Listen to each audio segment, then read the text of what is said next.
നിൽക്കൂ ബാലക, നിൽക്കൂ ബാലക.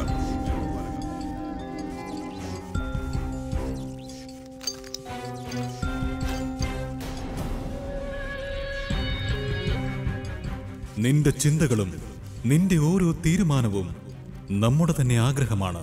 നീ എന്താണോ ചെയ്യുന്നത് അതെല്ലാം നാം തീരുമാനിക്കുന്നവ മാത്രമാണ്.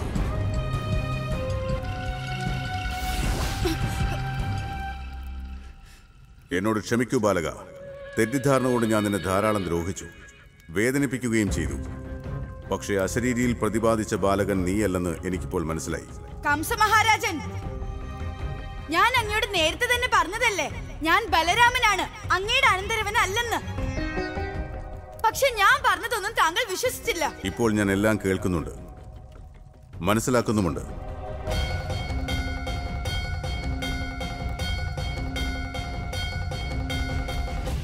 അങ്ങയുടെ ജ്യോതിഷമാണ് എന്റെ കണ്ണു തുറപ്പിച്ചത്.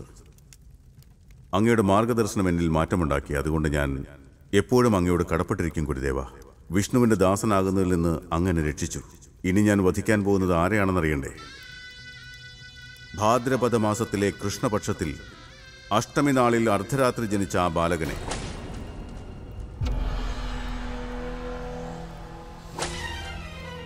എനിക്ക് വാക്ക് നൽകൂ ഗുരുദേവ. എപ്പോഴാണോ ആ വിഷ്ണുവിന്റെ ദൂതനെ ഞാൻ വധിക്കുന്നത്, അപ്പോൾ അവന്റെ അന്തിമ സംസ്കാരം നടത്താൻ അങ്ങ് എത്തുമെന്ന്.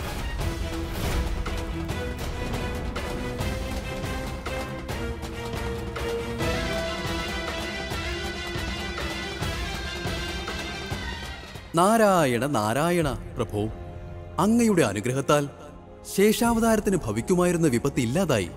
പക്ഷെ കംസൻ തന്റെ അധർമ്മത്തിൽ നിന്ന് അണുവിട പോലും വ്യതിചലിച്ചിട്ടില്ല. ദേവർഷേ, അഹങ്കാരിയായ രാവണനും ഇതേ അപരാധമാണ് ചെയ്തത്. എല്ലാവരും ഉപദേശിക്കാൻ ശ്രമിച്ചിട്ട് പോലും അദ്ദേഹം അഹങ്കാരം ഉപേക്ഷിച്ചില്ല. അതു കാരണം സമ്പൂർണ്ണ പരമ്പരയോടുമൊപ്പം അദ്ദേഹത്തിന്റെ സർവനാശമുണ്ടായി. ഇപ്പോൾ അഹങ്കാരിയായ കംസനും അതേ തെറ്റ് തന്നെ ആവർത്തിക്കുകയാണ്. ആലംബാസുര, ഞാൻ എന്റെ ജീവിതത്തിൽ ആദ്യമായിട്ടാണ് ഒരാളെ സുഹൃത്തായി സ്വീകരിച്ചത്. പക്ഷെ നീ സൗഹൃദത്തിന്റെ പേരിൽ എന്നോട് വഞ്ചന കാട്ടിയല്ലേ. ഇനി ഒരിക്കലും ഞാൻ ആരെയും എന്റെ മിത്രമായി സ്വീകരിക്കില്ല. ബലിഷ്ഠനായ ബലരാമ, എപ്പോഴും നന്നായി ചിന്തിക്കണം. ആരെയെങ്കിലും മിത്രമായി സ്വീകരിക്കുമ്പോൾ നീ എന്റെ ഈ വാക്കുകൾ ഓർത്തുകൊള്ളൂ. നിന്റെ ഈ വഞ്ചനയുടെയും അന്ത്യം എന്റെ ഈ കരങ്ങൾ കൊണ്ടായിരിക്കും ആലംബാസുര. ഇനി അറിയാതെ പോലും യമുനാ നദി മറികടക്കാൻ ശ്രമിക്കരുത്. എന്നാണോ ഇനി നീ അപ്രകാരം ചെയ്യുന്നത്, അന്ന് നിന്റെ ജീവിതത്തിലെ അവസാന ദിവസമായിരിക്കും.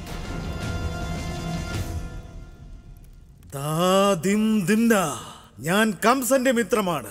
കംസൻ പറയുന്നത് ഞാൻ അനുസരിച്ചിരിക്കും. ബലരാമ, എന്റെയും നിന്റെയും ഇതിഹാസകാലം പകർത്തിവെക്കും. തിനക് തിനക് ധാ.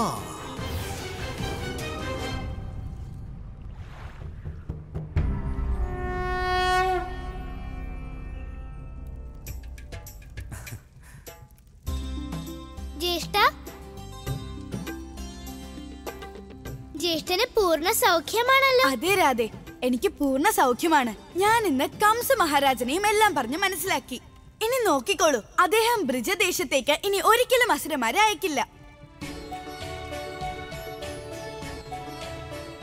ഗുരുദേവ, അങ്ങ് യഥാസമയം എത്തിയില്ലായിരുന്നെങ്കിൽ ഇന്ന് അനർത്ഥങ്ങൾ സംഭവിക്കുമായിരുന്നു. ഞങ്ങൾ എന്നും അങ്ങയോട് കടപ്പെട്ടിരിക്കും. നന്ദ, നിങ്ങൾക്ക് കടപ്പാടുണ്ടാകേണ്ടത് ഈ രാധയോടാണ്. ഇവളാണ് കൃത്യസമയത്ത് എന്നെ അറിയിച്ച് എല്ലാവരെയും രക്ഷിച്ചത്.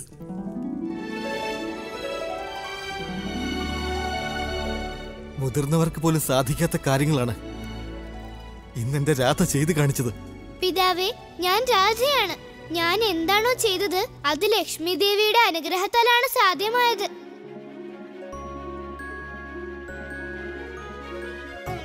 ജ്യേഷ്ഠ, എനിക്ക് ജ്യേഷ്ഠനെ കുറിച്ച് മാത്രമായിരുന്നില്ല, ജ്യേഷ്ഠന്റെ വിശപ്പിനെ കുറിച്ചും ചിന്തയുണ്ടായിരുന്നു. അതുകൊണ്ടാണ് ഞാൻ ജ്യേഷ്ഠന് വേണ്ടി ഇത് കൊണ്ടുവന്നത്.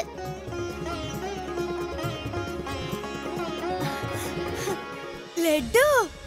രാധേ, ഇപ്പോഴെനിക്ക് മനസ്സിലായി, നിന്നിൽ കേവലം ലക്ഷ്മി ദേവിയുടെ അനുഗ്രഹം മാത്രമല്ല, പകരം നീ തന്നെയാണ് സാക്ഷാൽ ലക്ഷ്മി ദേവി.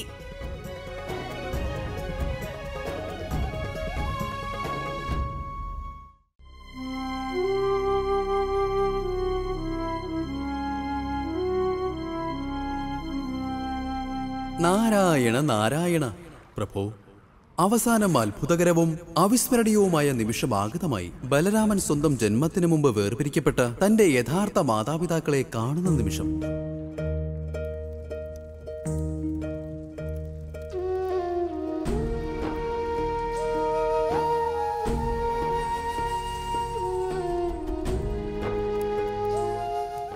റാണി ദേവകി,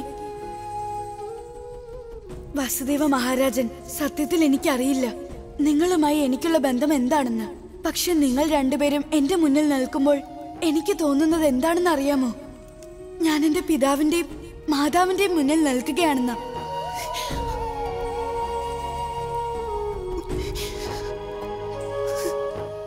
നീ ഞങ്ങളുടെ മനസ്സിലുള്ള കാര്യമാണ് പറഞ്ഞത് ബാലക. പക്ഷെ സത്യം എന്താണെന്ന് എനിക്കറിയില്ല. പക്ഷെ നീ എപ്പോൾ എന്റെ സമീപം വന്നാലും എനിക്ക് നഷ്ടപ്പെട്ട പുത്രൻ തിരികെ വന്നതുപോലെ തോന്നും. മാതാവേ,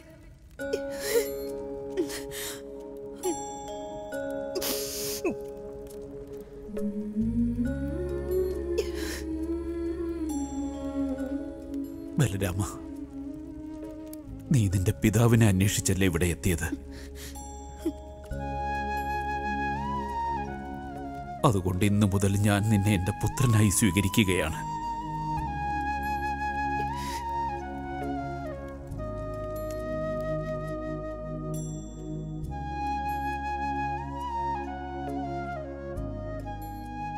നിന്റെ ഈ പിതാവിനെ ഇനി പിതാവേ എന്ന് വിളിക്കില്ലേ ബലരാമ? പിതാവേ.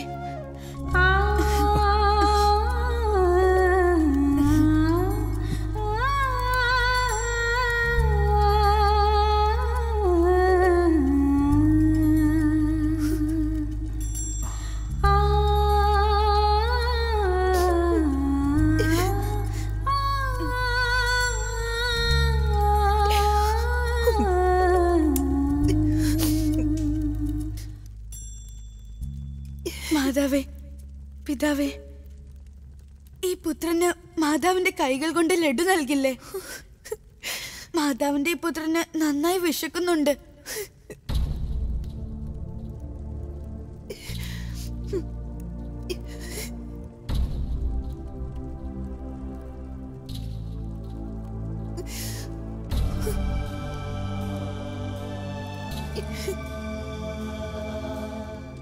കണ്ണാ,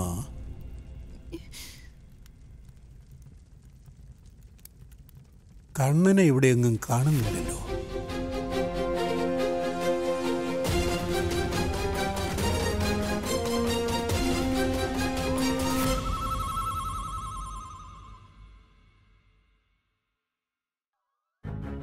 ഗോപാലക, കണ്ണു തുറക്കൂ ഗോപാലക. നോക്കൂ, പ്രഭാതമായി കഴിഞ്ഞു. പ്രഭാതമോ? അപ്പോൾ ജ്യേഷ്ഠൻ. കണ്ണാ, ഞാൻ എവിടെയുണ്ട് കണ്ണാ? ജ്യേഷ്ഠന് കുഴപ്പമൊന്നുമില്ലല്ലോ. കണ്ണാ, ഞാനാണല്ലോ നിന്റെ ജ്യേഷ്ഠൻ. അപ്പോൾ നിന്നെ കുറിച്ച് ചിന്തിക്കേണ്ടത് ഞാനാണ്. പകരം നീ എന്നെ കുറിച്ച് ചിന്തിച്ചുകൊണ്ടിരിക്കുകയാണോ? ജ്യേഷ്ഠന് ഒരു കാര്യം അറിയാമോ? പ്രഭാതമാകുമ്പോൾ ജ്യേഷ്ഠന്റെ ജീവന് ഒരു വലിയ ആപത്ത് സംഭവിക്കുമായിരുന്നു. പക്ഷെ പ്രഭാതമായല്ലോ. പിന്നെ ആപത്ത് എങ്ങനെയാണ് ഒഴിഞ്ഞു പോയത്? അത് രാധ കാരണമാണ്. രാധ കാരണമെന്നോ? അതേ കണ്ണാ, രാധ കൃത്യസമയത്ത് തന്നെ ഗർഗാചാര്യ മഹർഷിയെ ഇവിടെ വിളിച്ചു കൊണ്ടുവന്നു. അപ്പോൾ ഗുരുദേവനാണ് കംസ മഹാരാജാവിനോട് വ്യക്തമാക്കിയത് ഞാനല്ല ആ ബാലകനെന്ന്. അവനെയാണല്ലോ അദ്ദേഹം വധിക്കാൻ ആഗ്രഹിക്കുന്നത്. ഗോപികെ, നീയാണോ വിപത്തുണ്ടാക്കാറുള്ള? നീ തന്നെ ഇത്രയും വലിയൊരു വിപത്തിനെ ഒഴിവാക്കിയോ? ഇതെങ്ങനെ സംഭവിച്ചു ഗോപികെ? ഗോപാലക, ഞാൻ രാധയാണ്. എനിക്ക് ഒന്നും തന്നെ അസംഭവ്യമല്ല. പക്ഷെ ഒരു രാത്രി കൊണ്ട് ഋഷി ഗർഗാചാര്യന്റെ ആശ്രമത്തിൽ പോയിട്ട് തിരിച്ചെത്തുന്നത് അസംഭവ്യമാണ്. അസംഭവ്യമാകുന്നത് നിനക്കായിരിക്കും. ഞാൻ വളരെ വേഗത്തിലാണ് ഓടിയത്. സൂര്യന് പോലും എന്നെ പിന്തുടരാനായില്ല. അങ്ങനെ പ്രഭാതമാകും മുമ്പ് ഞാൻ ഋഷി ഗർഗാചാര്യനെ കൊണ്ട് മധുരയിൽ എത്തിക്കഴിഞ്ഞിരുന്നു. അതേ കണ്ണാ, കംസ മഹാരാജാവിന് എന്റെ ശക്തിയെ പറ്റി ബോധ്യം വന്നപ്പോൾ അദ്ദേഹം എന്നോട് ക്ഷമ ചോദിക്കുകയും ചെയ്തു. ഇതെല്ലാം രാധ കാരണമാണ് സംഭവിച്ചത്. കൊള്ളാം ഗോപികെ, കൊള്ളാം. സത്യത്തിൽ നീ ഒരു അത്ഭുത പ്രവൃത്തിയാണ് ചെയ്തത്. പ്രഭു, അങ്ങയുടെ ഈ പ്രവൃത്തി എനിക്ക് അപ്രിയമായി തോന്നുകയാണ്. എല്ലാ ലീലകളും അങ്ങാണ് രചിക്കുന്നത്, പക്ഷെ അതിന്റെ കീർത്തി നമുക്ക് നൽകുന്നു. പക്ഷേ സത്യം അതുതന്നെയാണല്ലോ ദേവി. അഥവാ യഥാസമയത്ത് ദേവി ഗർഗാചാര്യ മഹർഷിയെ മധുരയിലേക്ക് കൊണ്ടുവന്നില്ലായിരുന്നുവെങ്കിൽ ഇത് സംഭവ്യമാകുമായിരുന്നില്ല. പ്രഭു, അഥവാ അങ്ങ് അങ്ങയുടെ വിരാട രൂപം കൊണ്ട് സൂര്യകിരണങ്ങൾ പൃഥ്വിയിലേക്ക് പതിക്കുന്നത് തടഞ്ഞില്ലായിരുന്നെങ്കിൽ ഈ അസംഭവ്യമായ കാര്യം എങ്ങനെ സംഭവിക്കുമായിരുന്നു? ദേവി, നാം ഈ കാര്യത്തിൽ സഹായം മാത്രമേ ചെയ്തിട്ടുള്ളൂ. ഈ കാര്യങ്ങളെല്ലാം തന്നെ ദേവി രാധ തന്നെയാണ് ചെയ്തത്. അപ്പോൾ ആരാണോ കർമ്മം നിർവഹിച്ചത് അതിന്റെ യശസ് ആ വ്യക്തിക്ക് തന്നെ ലഭിക്കേണ്ടതല്ലേ? പക്ഷേ ചില മനുഷ്യർ കർമ്മം നിർവഹിക്കാതെ തന്നെ അതിന്റെ യശസ് നേടാൻ ശ്രമിക്കുമ്പോൾ നിശ്ചയമായും പാപങ്ങളൊന്നും ചെയ്യാതെ തന്നെ അവർ ആ പാപത്തിന്റെ പ്രതിനിധിയായി തീരുന്നു. ഗോപികെ, മാതാവ് പറയാറുണ്ട് നാം ഒരുമിച്ച് പ്രവർത്തിച്ചു കഴിഞ്ഞാൽ വലിയ വലിയ വിപത്ത് പോലും അവസാനിക്കുമെന്ന്. ഇന്ന് നമ്മൾ അത് തെളിയിക്കുകയും ചെയ്തു. പക്ഷെ ഗോപാലക, യശോദമ്മായി ഈ കാര്യം എന്നോട് പറഞ്ഞിരുന്നല്ലോ. അതിനെന്താണ് ഗോപികെ? അതെന്റെ മാതാവ് തന്നെയാണല്ലോ. ഗോപാലക, നീ എന്നു മുതലാ മാതാവിനെ അനുസരിക്കാൻ തുടങ്ങിയത്? പക്ഷെ എനിക്കാണെങ്കിൽ യശോദമ്മായി പറഞ്ഞതെല്ലാം തന്നെ മനസ്സിലായി. പക്ഷെ നിന്നെ ആരും മനസ്സിലാക്കാൻ? കണ്ണാ, ഗോപികെ, എനിക്ക് മനസ്സിലായി നിന്റെ ആഗ്രഹം എന്താണെന്ന്. ഞാൻ നിനക്ക് ക്ഷമ നൽകുമെന്നല്ലേ? എന്നാൽ ശരി ഗോപികെ, നീയല്ലേ ജ്യേഷ്ഠന്റെ ജീവിതത്തിൽ ഭവിക്കുമായിരുന്ന വിപത്തിനെ ഇല്ലാതാക്കാൻ വളരെയധികം പരിശ്രമിച്ചത്. അതുകൊണ്ട് ഞാൻ നിനക്ക് ക്ഷമ നൽകുകയാണ്. നീയല്ലേ ജ്യേഷ്ഠന്റെ ജീവിതത്തിൽ ഭവിക്കുമായിരുന്ന വിപത്തിനെ ഇല്ലാതാക്കാൻ വളരെയധികം പരിശ്രമിച്ചത്. അതുകൊണ്ട് ഞാൻ നിനക്ക് ക്ഷമ നൽകുകയാണ്. ഗോപാലക, എനിക്ക് എല്ലാവരുടെയും തെറ്റ് തിരുത്താൻ സാധിക്കുന്നതാണ്. പക്ഷെ നിന്നെ തിരുത്താൻ സാധിക്കുകയില്ല. എനിക്ക് നിന്നോട് സംസാരിക്കണമെന്നില്ല. വായാടി കണ്ണ. എനിക്ക് നിന്റെ പിതാവിന്റെ 1,00,000 ഗോക്കളൊന്നും ആവശ്യമില്ല. അഹങ്കാരി ഗോപികെ.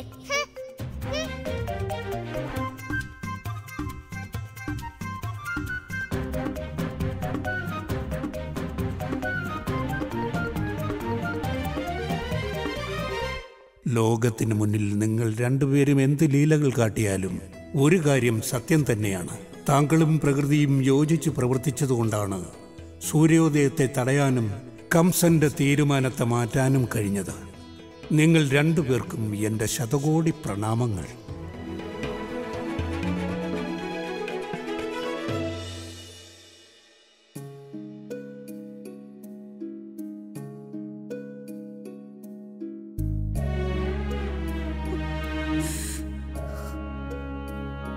യശോദേ, ഞാൻ എന്റെ ജീവിതം മുഴുവൻ ഒരു യോദ്ധാവിനെ പോലെയാണ് ജീവിച്ചത്.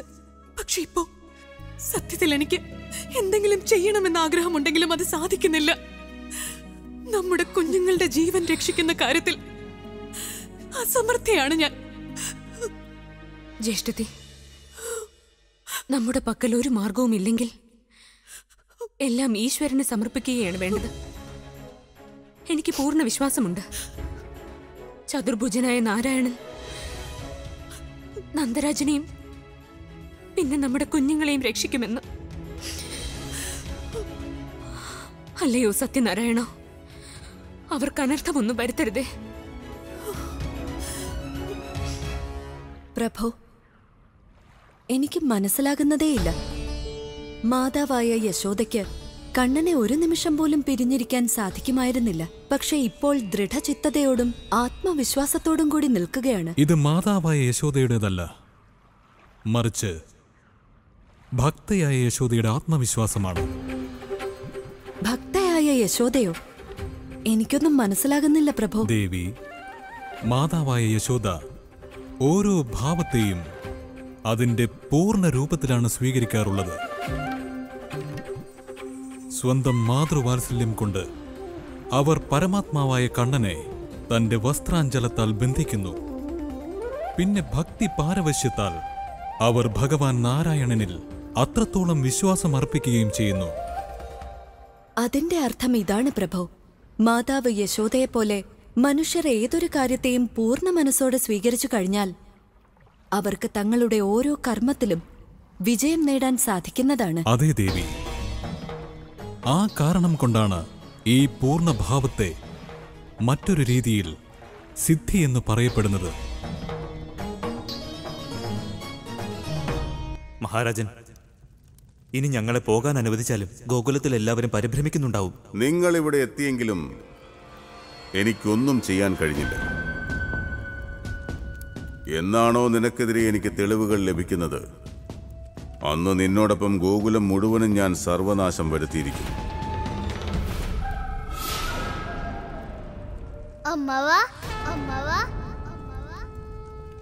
കണ്ണൻ,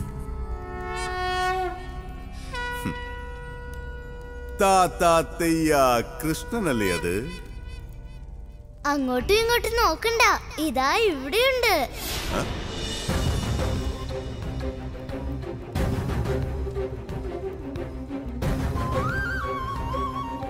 നീ ഇപ്പോഴും ഇവിടെയുണ്ടോ?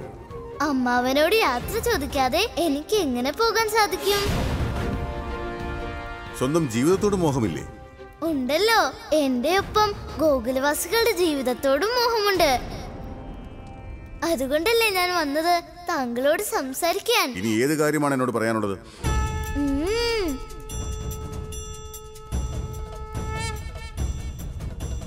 ശ്രീകൃഷ്ണ ഗോവിന്ദ ഹരേ മുരാരേ ഹേ നാരായണ വാസുദേവ. ശ്രീകൃഷ്ണ ഗോവിന്ദ ഹരേ മുരാരേ ഹേ നാരായണ വാസുദേവ. ശ്രീകൃഷ്ണ ഗോവിന്ദ ഹരേ മുരാരേ ഹേ നാരായണ വാസുദേവ. പ്രഭാതമായല്ലോ, ഞാൻ എന്റെ ജ്യേഷ്ഠനെ രക്ഷിക്കുകയും ചെയ്തു.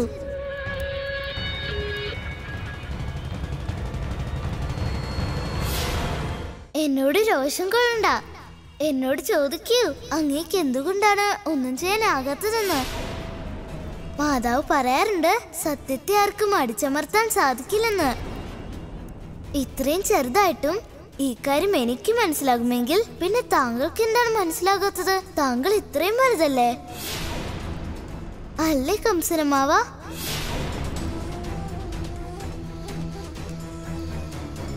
അഥവാ താങ്കൾക്ക് എന്തിനെങ്കിലും ഭയമുണ്ടെങ്കിൽ അങ്ങ് നാരായണനെ പ്രാർത്ഥിച്ചുകൊള്ളൂ. ഞാനും അത് തന്നെയാണ് ചെയ്യുന്നത്.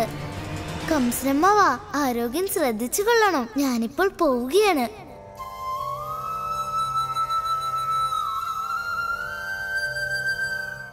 കംസനമ്മാവ, ആരോഗ്യം ശ്രദ്ധിച്ചു കൊള്ളണം. ഞാനിപ്പോൾ പോവുകയാണ്.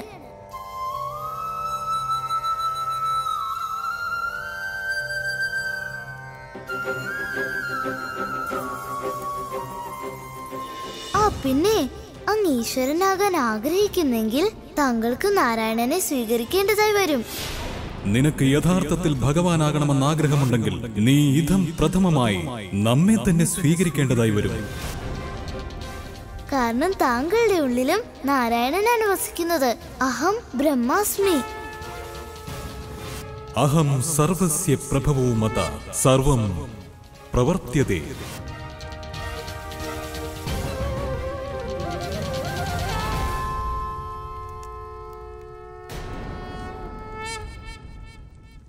വരൂ പിതാവേ. വരൂ കണ്ണ. വഞ്ചകനായ വിഷ്ണു, നിനക്ക് ബാലകരെ മായയിൽ വീഴ്ത്താൻ സാധിക്കും, കംസനോട് സാധിക്കില്ല. ഭഗവാൻ കംസൻ സ്വന്തം അതീശത്വം മാത്രമേ സ്വീകരിക്കുകയുള്ളൂ. ഓം കംസായ നമഃ.